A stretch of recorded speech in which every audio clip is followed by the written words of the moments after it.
self-care, and I don't mean just like take a rest, take a bubble bath. I mean like from moment to moment, going through your day, just like, am I taking care of myself now? Am I taking care of myself now? Is this action me taking care of myself, or is this action me trying to figure something out, or me running away from fear, or me just coping?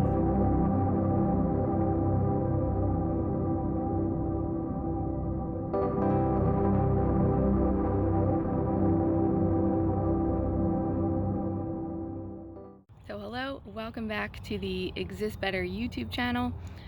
I'm sorry if my voice is a little scratchy. It's morning and I am out in the woods with my trusty pup, who is digging a hole right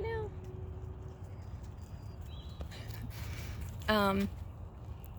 So I was talking to someone on Instagram and we were basically talking about this topic of doing a lot of healing work and not seeing the benefits. And I think this is probably a super common problem. I have this problem sometimes, and I have like 3 general theories as to why this happens. And for a lot of people, it could be a mesh of all 3, but I'm just gonna go into those here. So the first reason I think people are not really feeling or seeing the benefits of their healing and integration practices in their daily life, they might kind of feel like everything is the same. It didn't really make any difference even though I have all these insights. So one of the big reasons for that, and it's going to sound too obvious, but it's, are you actually literally taking care of yourself, or are you trying to just get to a destination of like, okay, I fixed this, I healed this? Because we have this like program running where, and I know this from personal experience, we can turn anything into a job and turn anything into work and something we have to get done.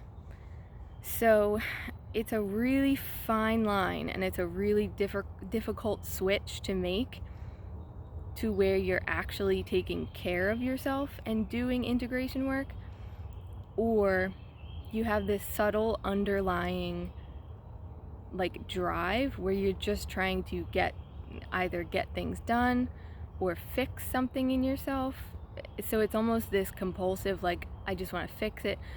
And that's not really a therapeutic way of going about it, but it's just part of our programming. So a lot of people will struggle with this more than others.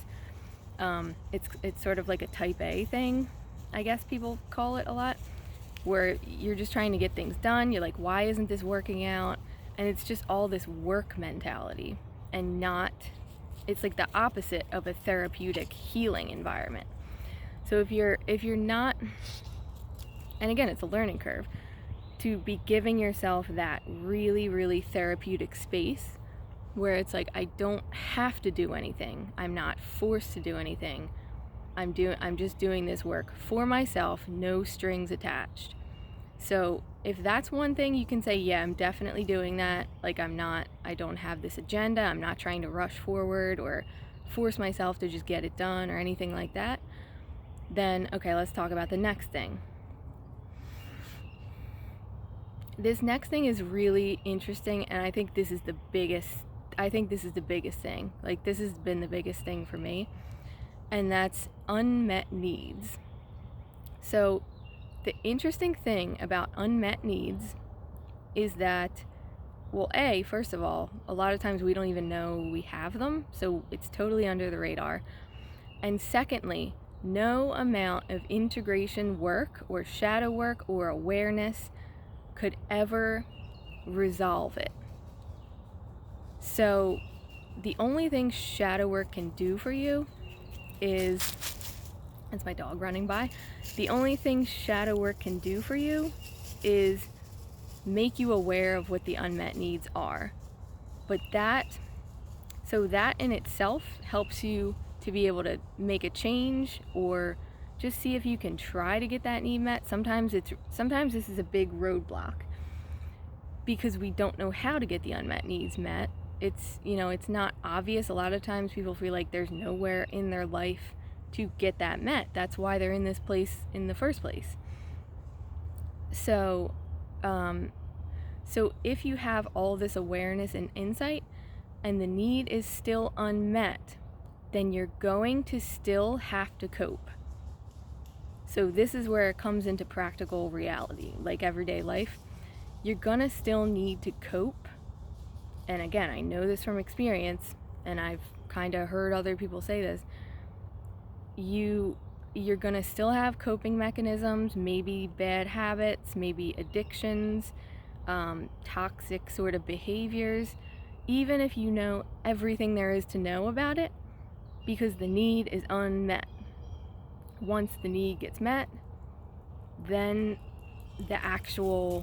you'll see the actual changes start to take place, where in your day-to-day life it's just easier all of a sudden because the need is actually being met. So unmet needs are something I need to talk about more, because it's not easy. Like, you know, a lot of people grow up in these environments where getting your needs met is literally like offensive to everyone, or like it scares everyone so much that they're so deeply discouraged from even going and looking for a way to meet unmet needs. So like an example would be like an extrovert, like a real people person who lives in a family of introverts, and like, you know, maybe they live in like a secluded area, and so they find themselves constantly like whatever, lashing out, or like eating a bunch of food, like just something kind of toxic that they keep doing, and they know exactly why they're doing it because they're very self-aware, but the issue still stands. They need more social interaction. They're not getting it. They can't even find it. They don't know what to do. So with that kind of thing, again, this is kind of a whole other video where I can go into how to find ways to meet unmet needs. It's not easy, but that's one of the reasons why you could be feeling stuck and like your work isn't making a difference. Okay, so the third reason you might feel like your healing work is not really making any major difference in how you feel or your day-to-day life, how you're progressing. And this one's kind of annoying. No one really likes to hear this. I don't like when I hear this from teachers, but it's that you don't actually know what's going on. So the issue isn't totally solved. So this happens to people who are really in their mind, maybe like really like intellectual type, like smart people who are like trying to use their mind to solve problems, but it's like a little too much. So what they'll end up doing is assuming they know why something is happening because it kind of makes logical sense. And so they will never actually sit with the problem long enough or like feel into it emotionally enough times to really feel what is actually happening. So what's an example? And people do this a lot, even people who aren't into this healing work. I've noticed, at least in my opinion, I see people doing it where they're like, you know, maybe they come home from a job that they hate every day, and they'll say something like, why am I so tired? I've heard several people say this, and I can I can outline, like I can draw them an outline of exactly why they're so tired. But when you tell them that, they're like, no, that's not what it is.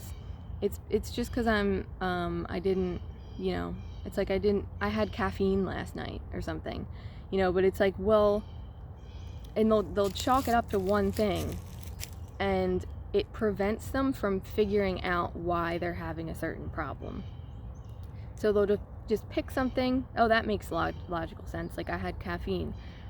But if they really were to sit with it and not think about the solution, so they have to cut themselves off, at least for a few minutes, from thinking about a solution or thinking about, like, logically going over all the reasons why they could be tired, for example. And they have to start feeling and using these intuition practices repeatedly to get actual insight. And then they might realize, like, you know, they might finally come to that realization of like, I'm so exhausted because my job drains me emotionally, for example. And so then only with that insight could they even begin to make the change that they need to make. So those are a few reasons that I've noticed that healing work isn't really having like a major groundbreaking effect in people's lives. The other thing I just want to say is that, again, this isn't very satisfying to hear, but the realizations come a lot faster than the actual change. So your mind and what you know is going to be like light years ahead of what you actually embody and what you do. And that's just kind of a symptom of being in the world we're in right now. It moves very slow. Change happens very slowly. This is why a lot of spiritual teachers call this a super dense reality that we're living. It's super dense. There's so much to sift through, and you know, it kind of takes a long time to even get to the embodiment. So I hope that kind of like sheds light on this issue. I have a feeling a lot of people are dealing with this problem. And try not to even think of it as a problem, because the fact that you're doing this work is so groundbreaking and rare that you're light years ahead of most people as far as awareness. And yeah, hopefully this helped you. Make sure you subscribe on YouTube. You can follow me on Instagram. I always post usually when I have a new video, and you can sign up for the newsletter at the link below. So thanks for watching, and